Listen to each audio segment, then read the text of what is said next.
दोस्तों, आपका स्वागत है डॉक्टर टॉक में।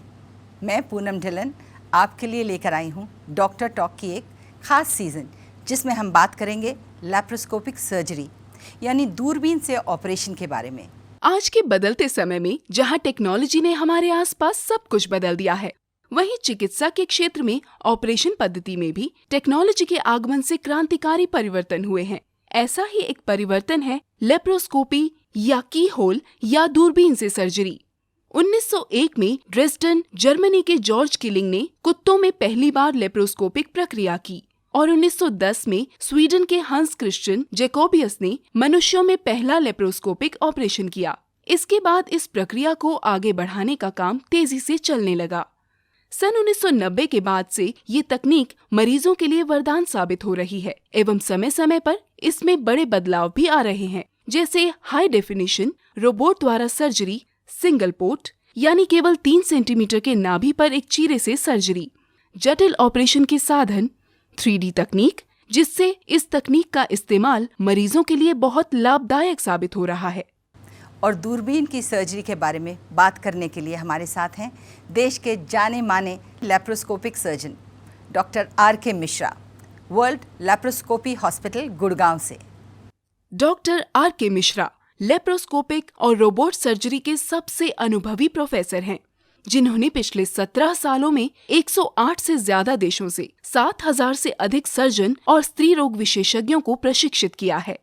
उनके पास लेप्रोस्कोपिक और द विंची रोबोटिक सर्जरी के शिक्षण का विशाल अनुभव है। वो TGO यूनिवर्सिटी में मिनिमल एक्सेस सर्जरी के प्रोफेसर हैं और यूनिवर्सिटी कार्यक्रम शुरू करने के अपने प्रयास को 9 वेल्स हॉस्पिटल और मेडिकल स्कूल UK में सर एल्फ्रेड कुशियर के साथ शुरू किया गया था। डॉक्टर मिश्रा ने स्ट्रासबर्ग, फ्रांस के विश्वविद्यालय से लेप्रोस्कोपिक सर्जरी में अपना डिप्लोमा और यूनाइटेड किंगडम से मिनिमल एक्सेस सर्जरी यानी MMA में मास्टर डिग्री ली है।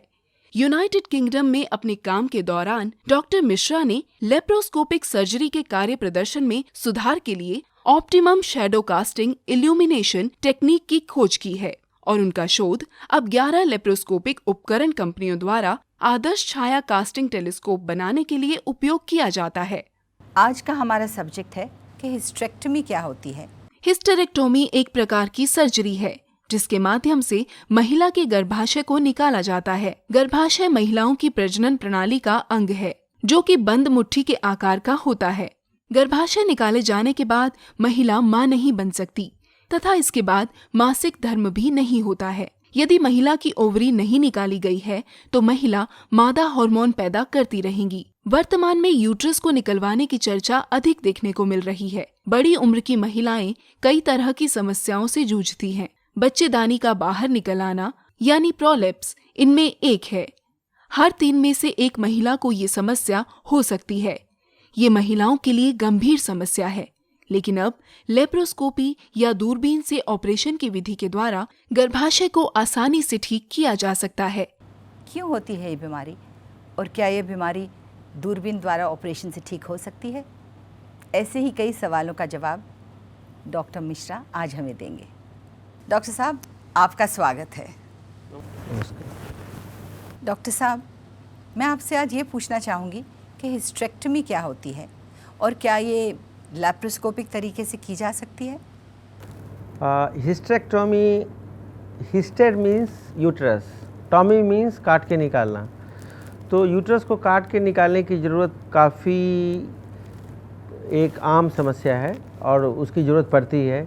जैसे यूट्रस में कैंसर हो जाए, यूट्रस में रसोली हो जाए जिसका इलाज संभव नहीं हो, यूट्रस में एक्सेसिव ब्लीडिंग हो, काफ़ी ज़्यादा ब्लीडिंग हो रहा है यूट्रस के अंदर से, और उसमें फाइब्रो एडिनोमा बन जाए, मीन्स यूट्रस का मसल सख्त होकर के फाइब्रोसिस हो जाए, और औरतों को इतना ज़्यादा रक्तस्राव हो, ब्लीडिंग जिसको बोलते हैं, इतना ज़्यादा ब्लीडिंग हो कि उनको एनीमिया की शिकायत हो जाए, और अगर मेंस्ट्रुअल साइकिल 5 दिन की जगह पर 15 दिन तक चलता हो और वो फिर ठीक नहीं हो रहा हो, ऐसे सभी कंडीशन में यूट्रस को निकालने की ज़रूरत होती है।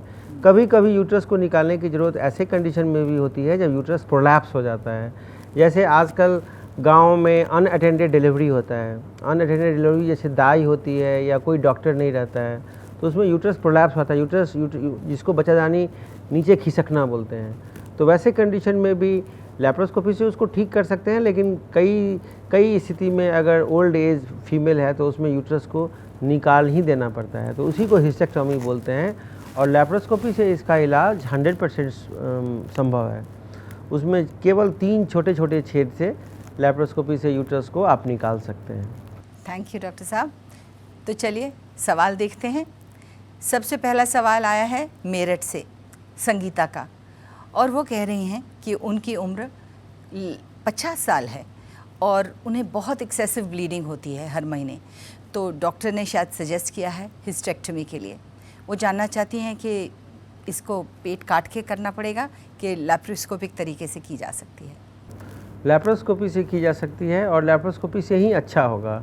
पेट काट के हिस्टेक्टोमी करने से पेशेंट का स्टे भी बढ़ जाता है, पेन भी ज़्यादा होता है और वो अपना काम जल्दी नहीं शुरू कर पाएंगी। ये तो पहली समस्या है। दूसरी समस्या उसमें हर्निया होने का भी डर रहता है।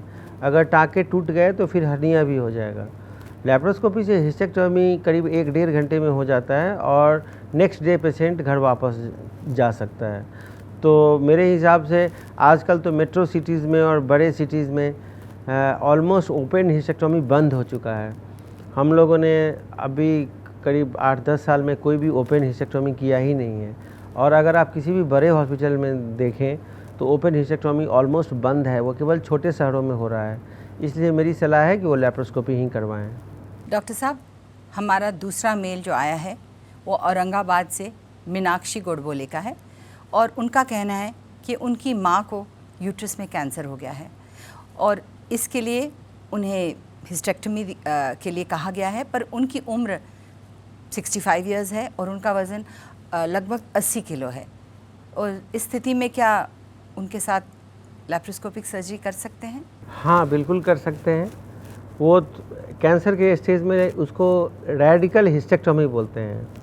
रेडिकल हिस्टेक्टोमी में केवल यूट्रस ही नहीं निकालना होता है, उसमें पैरामेट्रियम मतलब यूट्रस का surrounding tissue plus upper 1/3 of vagina को भी निकालना होता है, और जितने भी लिम्फ नोड होते हैं पेल्विस में उसको भी निकालना पड़ता है। तो इस सारे को रेडिकल हिस्टेक्टोमी बोलते हैं। रेडिकल हिस्टेक्टोमी काफ़ी सक्सेसफुल सर्जरी है लैप्रोस्कोपी से, लेकिन इसको एक काफ़ी ही ट्रेंड और काफ़ी स्किल्ड लैप्रोस्कोपिक सर्जन कर सकता है। तो ऐसे कंडीशन में इनको उसी जगह जाना चाहिए जो स्पेशलाइज्ड लैप्रोस्कोपिक इंस्टीट्यूट हो, और इसका ओपन सर्जरी से ज़्यादा अच्छा प्रभाव पड़ता है। जैसे ये आपने बताया कि इनकी माँ को डायबिटीज़ भी है और वो ओबीज भी हैं, मतलब काफ़ी मोटी भी हैं। तो वैसे कंडीशन में अगर ओपन सर्जरी होगा तो उनका रिकवरी काफ़ी अफेक्टेड हो सकता है। तो मैं सलाह दूंगा कि वो लैप्रोस्कोपी करवाएं, और लैप्रोस्कोपी से रेडिकल हिस्टेक्टोमी पॉसिबल है। दोस्तों, आज हमने डॉक्टर मिश्रा से ढेर सारी जानकारी ली और हमारी पूरी कोशिश रहेगी कि आपकी बात हम डॉक्टर मिश्रा तक पहुंचाएं। आपको घबराने की कोई ज़रूरत नहीं है। दूरबीन से ऑपरेशन यानी लैप्रोस्कोपिक सर्जरी के बारे में आपका कोई भी सवाल हो तो आप हमें कभी भी कॉल कर सकते हैं यहाँ नीचे लिखे हुए नंबरों पर। हम पूरी कोशिश करेंगे कि आपकी समस्याओं का समाधान हो। डॉक्टर टॉक में हम फिर से मिलेंगे नए सब्जेक्ट्स को लेकर। तब तक के लिए नमस्कार।